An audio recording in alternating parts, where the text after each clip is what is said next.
ప్రతిష్టాత్మకమైన మంగళగిరిలోని ఎయిమ్స్లో మహిళా సెక్యూరిటీ గార్డులపై సెక్యూరిటీ వింగ్ అధికారులు లైంగిక వేధింపులకు పాల్పడుతున్నారంటూ మంగళగిరి రూరల్ పోలీస్ స్టేషన్లో మహిళలు ఫిర్యాదు చేశారు. మాజీ జవాను మృతి చెందడంతో కారుణ్య నియామకంలో భాగంగా జవాన్ భార్యకు ఎయిమ్స్లో 3 ఏళ్ల కిందట సెక్యూరిటీ గార్డ్ ఉద్యోగంలో నియమించారు. కాగా గత 2 ఏళ్లుగా భద్రతా విభాగంలో ఫీల్డ్ ఆఫీసర్గా విధులు నిర్వహిస్తున్న 60 ఏళ్ల వయసు ఉన్న నూతకి వెంకట మోహనాచారి అనే వ్యక్తి మొబైల్ ఫోన్లో వాట్సాప్ కాల్స్ చేస్తూ నేను ఒంటరిగా ఉన్నాను, నువ్వు కూడా ఒంటరిగా ఉంటున్నావు, నా కోరిక తీర్చు అంటూ అసభ్యకరంగా మాట్లాడుతూ వాట్సాప్ దృశ్య సందేశాలు పంపిస్తూ వీడియో కాల్స్ చేస్తూ మానసికంగా వేధింపులకు గురి చేస్తున్నాడని, వేధింపులు తీవ్రతరం కావడంతో ఆసుపత్రిలోని భద్రతా కార్యాలయంలో దోమల నివారణ ద్రావణం త్రాగి ఆత్మహత్యా యత్నానికి పాల్పడినట్లు మహిళా సెక్యూరిటీ గార్డు ఫిర్యాదు చేశారు. ఈ నేపథ్యంలో కొందరు మహిళా భద్రతా సిబ్బంది కూడా తమపై ఇదే రీతిలో కొందరు లైంగిక వేధింపులకు పాల్పడుతున్నారని ఆరోపిస్తూ మంగళగిరి రూరల్ పోలీస్ స్టేషన్లో 10 మంది మహిళా భద్రతా సిబ్బంది ఫిర్యాదు చేశారు. సదరు ఫిర్యాదులపై Mangalagiri rural SI Venkat case నమోదు చేసి దర్యాప్తు చేపడుతున్నట్లు తెలిపారు. నా పేరు జొన్న లక్ష్మి తిరుపతి సార్. మా ఆయన ఆర్మీలో చేస్తానే డ్యూటీలో ఉండగా చనిపోయారు. మా ఆయన చనిపోయేటప్పుడు నాకు 3 సంవత్సరాల పిల్ల 7 నెలలు గడుపుతూ ఉన్నాను. నేను కొన్నాళ్ళు ఇంట్లోనే ఉన్నాను, చిన్నపిల్లలు అని చెప్పని. పిల్లలు పెద్ద అవుతున్నారు కదా, ఉద్యోగం చేసుకోవాలి, వచ్చే పెన్షన్ చాలదని చెప్పని నేను ఉద్యోగం చేసుకున్నాను. ఫస్ట్ ఆర్మీ క్యాంటీన్లో నేను ఉద్యోగం చేశాను. ఆర్మీ క్యాంటీన్లో ఉద్యోగం చేస్తానుగా ఇక్కడ ఎయిమ్స్లోనూ ఉద్యోగం ఉన్నాయి. ఈ ఫీల్డ్ ఆఫీసర్ ఆచార్య సార్ను ఎక్స్ మిలిటరీ వాళ్ళ వైఫ్లో ఉంటే పంపించమని మా సారు చెప్తాను.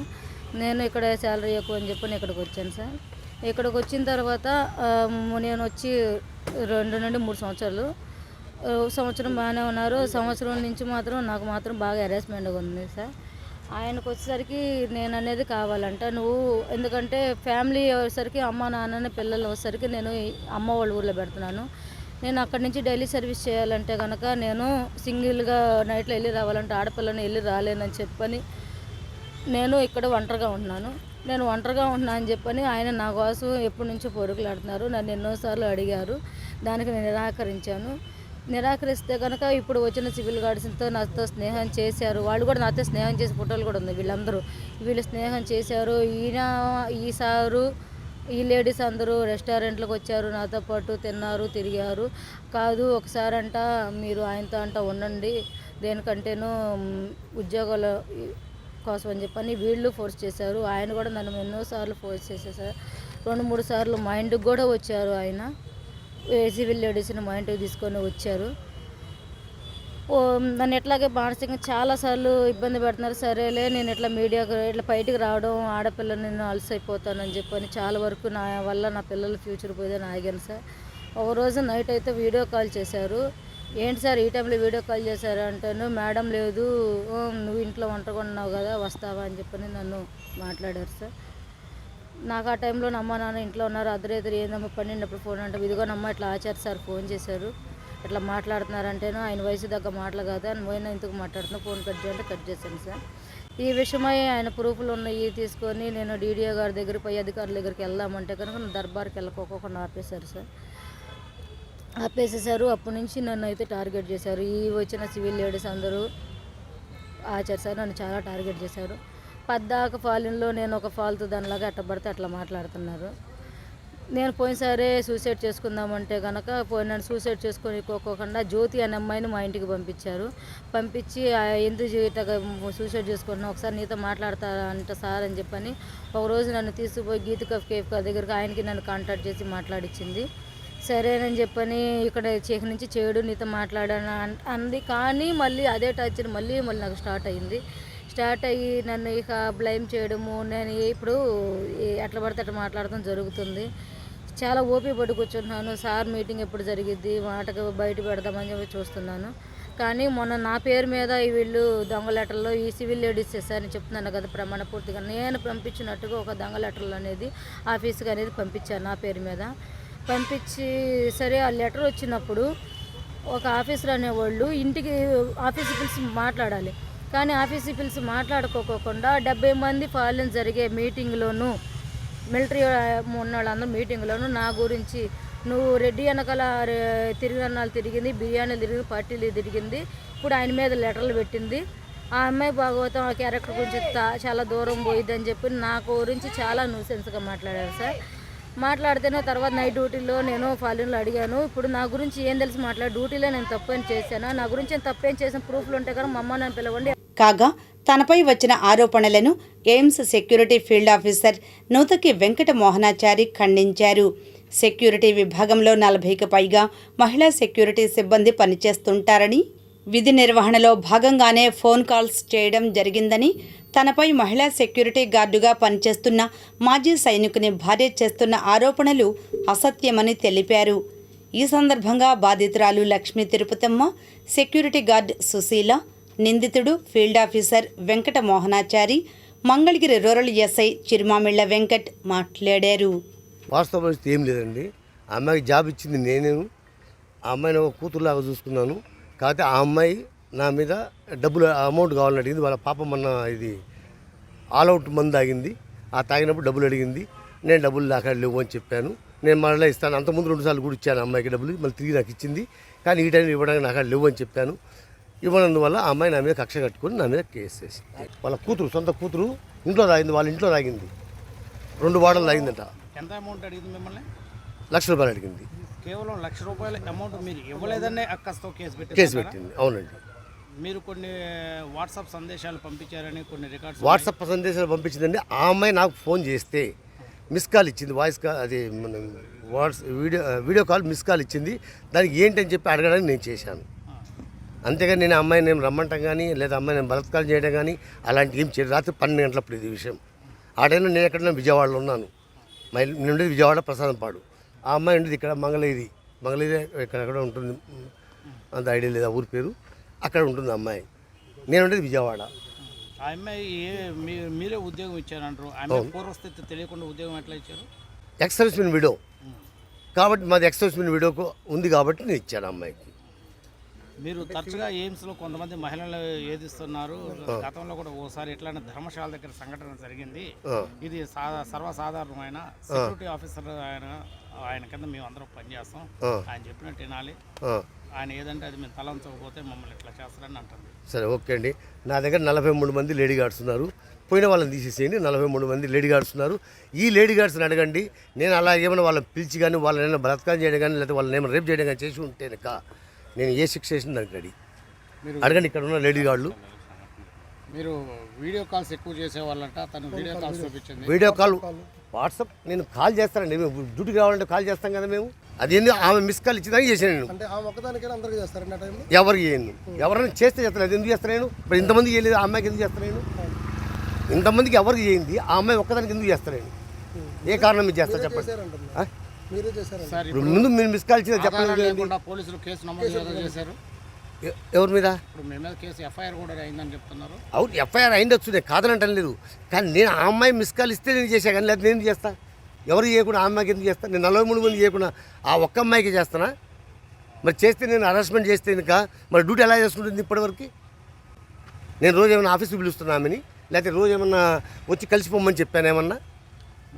మీ మంచిగా చెప్పాక నేను మంచిగా చెప్పాను. సెక్యూరిటీ గార్డ్స్గా నియమించుకోవడానికి ఎటువంటి అర్హత ప్రమాణాలు చూస్తారు మీరు? ఎక్స్ అయితే కనుక డిశ్చార్జ్ బుక్కు ఏ విధంగా నియమించుకుంటారు? వాళ్ళ అర్హతలు ఏం చూస్తారు మీరు? అదే చెప్పానండి, discharge book, army discharge book, ఆమె ఐడెంటిటీ కార్డ్, పీపీఓ. మీ దగ్గర 43 మందిలో 5 మాత్రం ఎక్స్ సర్వీస్ కోటాలో జాయిన్ అయ్యారు. అవును. మిగతా అందరూ కూడా సివిలియన్ కోటాలో వచ్చారు. వారి అర్హతలు ఏ విధంగా చూశారు? వాళ్ళ Aadhaar card, pan card, bank passbook, ఒకవేళ వీడియో అయితే ఇంక వీడియో సర్టిఫికేట్. వాళ్ళని సర్వీస్ సెక్యూరిటీ అంత ప్రతిష్టాత్మకమైన ఇన్స్టిట్యూట్లో వాళ్ళు సెక్యూరిటీ గార్డ్ పనికొస్తారని అర్హత ప్రమాణాలు ఏంటి? వాళ్ళు చదువా లేకపోతే? చదువు 10th క్లాస్ పాస్ అయి ఉండాలి. అండ్ ఇది ఆధార్ కార్డు. మీదేనా ఫైనల్ నిర్ణయం? మీదేనా అపాయింట్మెంట్? లేదు, నేను ఇక్కడ తీసుకున్న తర్వాత పంపిస్తాం అక్కడికి, వైజాగ్ పంపిస్తాం. వైజాగ్ నుంచి పూనాకి వెళ్తాయి, ఆఫీస్ పూనా. అలాగే ఇప్పుడు తీసుకున్న వాళ్ళు కొత్త వాళ్ళందరూ ఎవరైనా కానీ కనుక డీడీఏ గారు, డిప్యూటీ డైరెక్టర్ గారు ఇంటర్వ్యూ చేస్తారు. మీరు ఏ ఏజెన్సీలో పనిచేస్తారు? మీకు వచ్చిన మహారాష్ట్ర ఎక్స్ప్రెస్మెంట్ కార్పొరేషన్. ఇప్పుడు ఎయిమ్స్లో సెక్యూరిటీ ఎవరిదండి టెండర్? మహారాష్ట్ర ఎక్స్ప్రెస్మెంట్ కార్పొరేషన్ చెప్తున్నాను. మహారాష్ట్ర ఎక్స్ప్రెస్మెంట్ కార్పొరేషన్. సో కేవలం డబ్బులు అడిగింది, ఇవ్వలేదు అన్నందుకు అక్కస్తో కేసు పెట్టిందని మీ వాదన, అంతేనా? అంతే. అంతప్ప నేనేం అమ్మాయిని ఏమి అరెస్ట్మెంట్ చేయలేదు. ఆధారం ఉందా సార్ దానికి? వాయిస్ రికార్డు కానీ లేకపోతే? లేదు, మామూలుగా వచ్చి అడిగింది, ఎదురుగా వచ్చి అడిగింది. దానికి వాయిస్ రికార్డులు అంటే మన వాయిస్ కార్డులు ఎంత చేయంగా మీరు ఫిర్యాదులు ఇదే రాశారా? మీరు ఫిర్యాదు ఏ రాశారా? నేను రాసివ్వలేదు. ఎందుకు రాశారు? ఇప్పుడు నన్ను ఏం అవసరం రాలేదు కదా, నన్ను అడగలేదు ఎవరు. ఇది జరిగి 3 రోజులు అయింది. అవును. మీ మీద ఎఫ్ఐఆర్ అయింది. ఇప్పుడు ఎఫ్ఐఆర్ అయింది, నిన్న మన అవ్వలేదు కదా. మీరు సమర్థించుకోవడానికి ఏమన్నా ఫిర్యాదు ఏమి రాసివ్వలేదు ఇంకా పోలీసులు? లేదు రాసివ్వలేదు, అడగలేదు, నేను రాసివ్వలేదు. ఇక్కడ ఏంటంటే మా ప్రాబ్లం ఏంటంటే సార్, మా సివిల్ సెక్యూరిటీ గార్డ్స్ ఇక్కడ మిలిటరీ వాళ్ళది సార్ ఈ జాబ్ వచ్చేసి. అయితే మా సార్ ఇక్కడ ఎలిగేషన్స్ చేస్తున్నారు, ఇవి మిలిటరీ వాళ్ళవే అని చెప్పేసి అంటున్నారని చెప్పేసి గుంటూరు జిల్లా మొత్తం సైనిక్ బోర్డు దాకా వెళ్ళి ఎంక్వైరీ చేసి వచ్చారు, ఎవరైనా విడోస్ ఉన్నారా తీసుకుంటామని. సో అక్కడ ఎవ్వరు లేరు అని తెలియబట్టే మమ్మల్ని కంటిన్యూ చేయడం జరిగింది. అది ఫస్ట్ పాయింట్ అండి. ఇప్పుడు ఎందుకంటే ఈ జాబ్స్ మిలిటరీ వాళ్ళు కదా, మరి మీరు ఎందుకు వచ్చి ఇక్కడ జాబ్స్ చేస్తున్నారు అని మీరు క్వశ్చన్ వేస్తే దానికి ముందే నేను ఆన్సర్ చెప్తున్నాను. నెక్స్ట్ వచ్చేసి ఇక్కడ నెల్లూరి శ్రీనివాసరావు అని చెప్పేసి ఒక తోటి సెక్యూరిటీ గార్డ్ అండి, దాదాపు 1 year నుంచి మా మీద సెక్షువల్ హెరాస్మెంట్ అండి, అసహ్యమైన మాటలు. ఎలా మాట్లాడతారు అంటే ఇంకా అవన్నీ మేము పిఎస్లో ఒక పేపర్ ఇచ్చాము, ఆ పేపర్లో నేను చెప్పకూడదు అనమాట, చెప్పుకోకూడని మాటలు ప్రతి ఒక్కరితో. ఆయన వల్గర్ బిహేవియర్. 2-3 days బ్యాక్ కూడా చిటికెలు వేసి నా అకౌంట్లో 8 lakhs ఉన్నాయి, మీ అందరు నేను ఈ డబ్బులతో కొనేస్తాను, మీ ఇంట్లో మీ మొగుళ్ళు మొద్దులు సరిగ్గా లేక కదా మీరు వచ్చింది ఇక్కడికి ఈ జాబ్స్ చేసుకోవడానికి, మీరు ప్రతి ఒక్కళ్ళు ఒక్కొక్క రోజు ఒక్కొక్క నైట్ నా దగ్గరికి రండి, మీకు నేను క్యాష్ ఇస్తాను, మీరు వెళ్ళి బతకండి, వయసులోనే ఉన్నారుగా సంపాదించుకోండి, ఇలాంటి మాటలతోటి. మీ బ్యాడ్ టైం స్టార్ట్ అయింది, మేము ఏమన్నా అంటామేమోనని మా నోరు తెరవకుండా మీ బ్యాడ్ టైం స్టార్ట్ అయింది, చిటికెలు వేసి అసహ్యమైన మాటలు సార్. మాలా మాదిగా ముండల్లారా, మీకు మేము తప్పితే గతి లేదు అని ఇంకా చండమైన మాటలు. మా ఉచ్చ పేయ తాగి బతుకుతున్నారు, మేము వేసిన ముష్టితోనే బతుకుతున్నారు, ఇలాంటి ఎలిగేషన్స్ సార్. ఏం తప్పు చేసాం సార్? మేము సివిలియన్స్ అయితే మేము జాబ్కి అర్హులం కాదా? ఎలిగేషన్ వచ్చేసేమో మీ ఫీల్డ్ ఆఫీసర్ మీద, నువ్వు చెప్పేది సార్ మేము పెట్టిన కంప్లైంట్ వేరు, అది కూడా చెప్తాను. మా ఫీల్డ్ ఆఫీసర్ అన్న వాళ్ళు ప్రతి ఒక్కరికి చేత అన్నం పెట్టేవాళ్ళు కానీ ఎవరిని తోసివేసేవాళ్ళు కాదనమాట. మీరు ఎంక్వైరీ పెట్టుకోండి, ఎంక్వైరీ చేసుకోండి. ఆ అమ్మాయి కూడా 2024లో ఒక పెట్రోల్ బంకులో పెట్రోల్ కొడుతూ ఉన్న అమ్మాయిని ఈయన వెళ్ళి రోజు పెట్రోల్ కొట్టించుకునేవాళ్ళంట. అలాంటి టైంలో ఈయన ఎక్స్-ఆర్మీ అని బండి వెనక రాసుంటే ఆయన వెనకపడి సార్ నేను ఎక్స్-ఆర్మీనే, మీరు ఎక్స్-ఆర్మీ అని అడిగితే మీరేంటమ్మా అని అడిగితే ఎక్స్-ఆర్మీ అని చెప్తే మా దగ్గర మీకు జాబ్స్ ఉన్నాయని పిలిచి ఆవిడని తీసుకొచ్చి మా దగ్గర పెట్టారనమాట జాబ్. సో తను వేసిన ఎలిగేషన్ ఏంటంటే నేను వెళ్ళి అడుక్కున్నా కానీ నాకు జాబ్ ఇవ్వలేదని చెప్పింది. ఒక చిన్న మాట చెప్పండి. మీ సార్ వెళ్ళి సైనిక్ బోర్డులో అడిగారని చెప్పారు, ఇప్పుడు పెట్రోల్ బంక్ లో ఆమె వెనకాల పడిందని చెప్పి చెప్తున్నారు. సార్ ఇది ఈ మధ్య జరిగింది సార్. తను ఎలిగేషన్ చేసింది ఏంటి అంటే తను జాయిన్ అయిన 1 month నుంచి ఏం చెప్పేదంటే మేము మిలిటరీ వాళ్ళమి, ఈ జాబ్స్ మావి, మీరు సివిల్ వాళ్ళు, మీరు ఎందుకు వస్తున్నారు, మా సొమ్ము మీరు తింటున్నారు, మా ముష్టి అని చెప్పి ఒక ఎలిగేషన్ చేసింది. ఒక ఎలిగేషన్ చేసిన తర్వాత నేను సైనిక్ బోర్డులో కంప్లైంట్ ఇస్తాను, ఈ జాబ్లు మావి, మా వాళ్ళకే కావాలని తను ఎలిగేషన్ చేసిన తర్వాత సార్ వెళ్ళి సెర్చ్ చేశారు. ఎవరన్నా ఇదా తను జాయిన్ అయిన దగ్గర నుంచి 2-3 months నుంచి స్టార్ట్ అయింది సార్. ప్రతి ఒక్కళ్ళు సార్, ఒకళ్ళు ఇద్దరు కాదు, ఎవరినైనా అడగండి. తోట శ్రీనివాసరావు ఎన్నాళ్ళ నుంచి హెరాస్మెంట్ చేస్తారు మమ్మల్ని సార్? దాదాపు 1 year నుంచి జరుగుతుంది సార్ ఇది. ఓకే, 1 year నుంచి జరుగుతుంది. ఇప్పుడు తను ఎక్స్-సర్వీస్ మ్యాన్ అండి. అమ్మా సుశీల, ఇప్పుడు 1 year నుంచి జరుగుతుంటే ఇప్పుడు మీ ఫీల్డ్ ఆఫీసర్ మీద వచ్చినప్పుడే ఈ కంప్లైంట్ ఎందుకు? సార్ లేదు సార్, ఆల్రెడీ ఇంతకు ముందే ఫీల్డ్ ఆఫీసర్ తోటి మా ఐఎస్ఓ సార్ వాళ్ళకి ఇద్దరికి కంప్లైంట్ చేశాము. కంప్లైంట్ చేస్తే వాళ్ళు మందలించిన ఆయన సైకోనో ఏమో తెలియదు కానీ అస్సలు వినడు, ఆయన ఫ్లోలో ఆయన పోతాడనమాట. ఇప్పుడు మీరు పోలీస్ స్టేషన్కి వచ్చేది నెల్లూరు సైడ్ మీద ఫిర్యాదు కోసమా? మీ సార్ రెండు ఇప్పుడే తీసుకురావాల్సిన అవసరం ఏంది?